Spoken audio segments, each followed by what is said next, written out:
স্বামীকে চেনা। ছোট্ট একটা গল্প আছে, আজকে একটু সময় আমি বেশি নিচ্ছি যেহেতু শেষ করে দিতে চাচ্ছি। আমি বেশি নেব না ইনশাআল্লাহ, আশা করি 5-6 মিনিটের মধ্যে শেষ করব। স্বামীকে চেনা। স্ত্রীদের উচিত হচ্ছে স্বামী কি পছন্দ করেন, যেহেতু স্বামী আপনার প্রিয়জন, আপনি স্বামীকে কাউন্টার পার্ট হিসেবে দেখবেন না, তিনি আপনার প্রতিদ্বন্দ্বী নন। সুখী পরিবারের মধ্যে স্বামী হচ্ছে স্ত্রীর প্রিয়তম ব্যক্তি। অতএব স্বামী কি পছন্দ করেন, স্বামী কি পছন্দ করেন না, এটা স্ত্রীকে জানতে হবে। এখানে ছোট্ট একটা গল্প আপনাদের সামনে বলছি। এই গল্পটা উল্লেখ করেছেন মাজান আল ফুরাই। তিনি বলছেন, একজন স্বামী তার বন্ধুকে বলল যে আমি 20 বছর ধরে সংসার করছি, অথচ আমার স্ত্রীর মধ্যে আলহামদুলিল্লাহ এমন কিছু দেখিনি যা আমাকে রাগান্বিত করে। তখন বন্ধু খুব আশ্চর্য হয়ে বলল, কিভাবে এটা সম্ভব, কিভাবে করলে বলো তো দেখি, পুরো ঘটনাটাই আমাকে খুলে বলো। তখন স্বামী বললেন যে আমি যখন বিবাহ করলাম, প্রথম রাতে আমার স্ত্রীর কাছে গেলাম, তার দিকে আমার হাতটা একটু বাড়িয়ে দিলাম, সৌহার্দ্যের হাত, মমতার হাত বাড়িয়ে দিলাম। স্ত্রী আমাকে বলল, একটু ওয়েট করুন প্লিজ, আমি আপনাকে কিছু বলবো হে আবা উমাইয়া।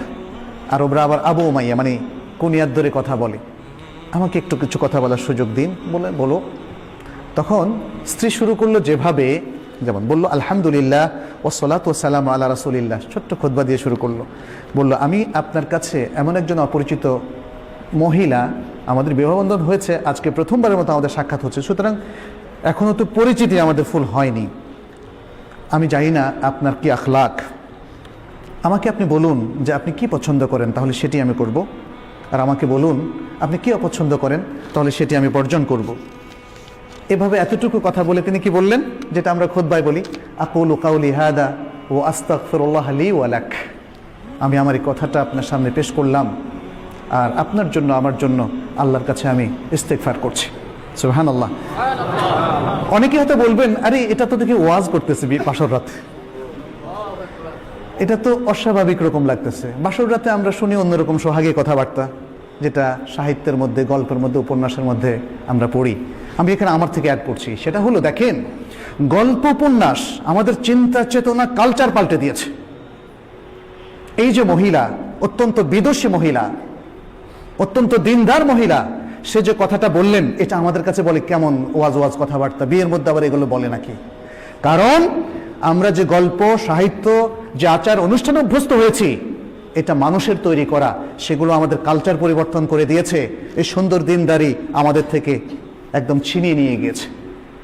মহিলা আজকে এত সুন্দর কথা বললেন, স্ত্রী ওই বন্ধুকে বলছে, আমার স্বামী বললেন, আমার স্ত্রীর কাছে যখন আমি এই কথাটা শুনলাম, ভাবলাম যে আরে এটা তো দেখি অত্যন্ত সুন্দর কথা, তাহলে তো আমাকেও একটা ভাষণ দিতে হবে। তখন তিনি বললেন, কি বললেন, আলহামদুলিল্লাহ ওয়া উসাল্লি আলা নবী ওয়া আলিহি ওয়া সাল্লাম, সকল প্রশংসা আল্লাহর জন্য এবং নবী সাল্লাল্লাহু আলাইহি ওয়াসাল্লামের উপর সালাতু সালাম। তারপর বললেন, ফাইন্নাকা কুলতা কালামান ইন থাবাত্তি আলাইহি ইয়াকুন লাকা হাযুক, তুমি কিছু সুন্দর কথা বলেছো, যদি তুমি এর উপর স্থির থাকো তাহলে এটা তোমার ভাগ্য।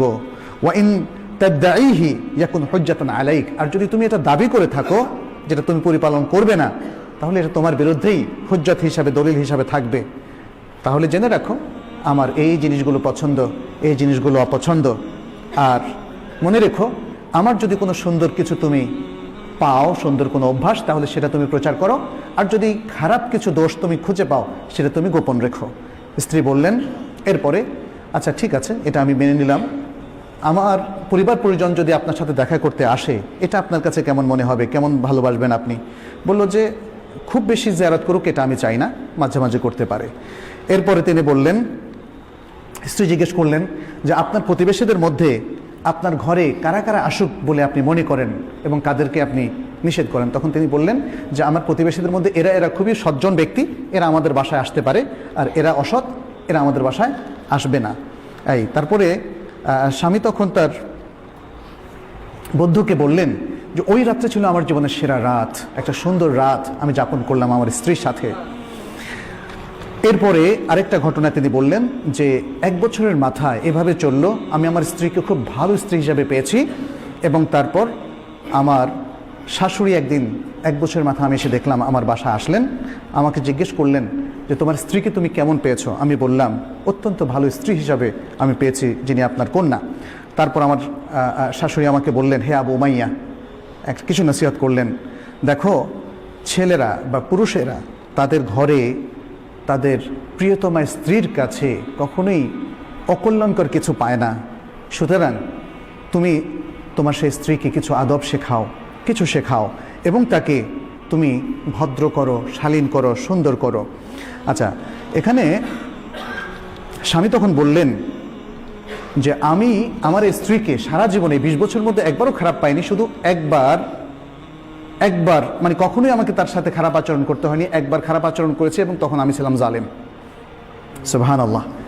এই হচ্ছে আমাদের মেয়েরা, মুসলিম মেয়েরা। কিন্তু আজকাল এই মুসলিম মেয়েদের মধ্যে যে জিনিসটা ঢুকেছে, অপকালচার ঢোকার কারণে আজকে আমাদের মেয়েরা আসলে বিভ্রান্তির পথে হাঁটছে, ফলে নানা রকম ঘটনা দেখা দিচ্ছে।